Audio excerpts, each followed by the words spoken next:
বক্তব্য। আমি বলবো এই সময় আসলে কি?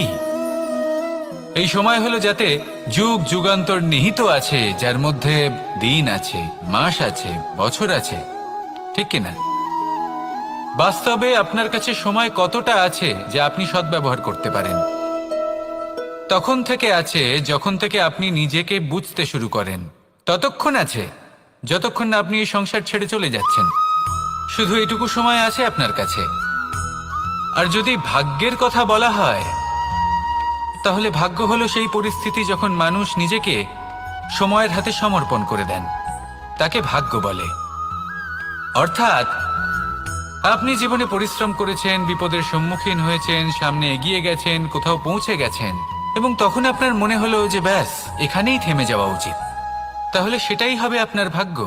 যদি ভাগ্যের কথা বলা হয়, তাহলে বলবো সত্যবানের ভাগ্যে মৃত্যু লেখা ছিল, কিন্তু সাবিত্রীর কর্ম তাকে পুনর্জীবিত করে তুলেছিল।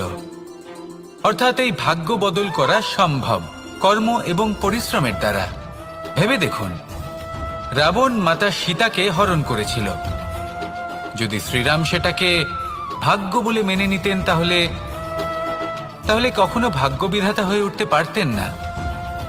ভাগ্য হলো একটা বাঁধন যেটাকে ভেঙে ফেলা খুব প্রয়োজনীয়। নিজের লক্ষ্যের কাছে পৌঁছতে হবে।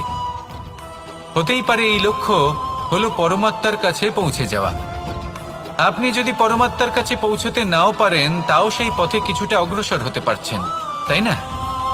তাহলে ভাগ্যের এই বাঁধন ভেঙে ফেলুন, নিজের কর্মের দ্বারা নিজের প্রারব্ধ গড়ে তুলুন এবং আমার সাথে ভালোবেসে বলুন, রাধা রাধা।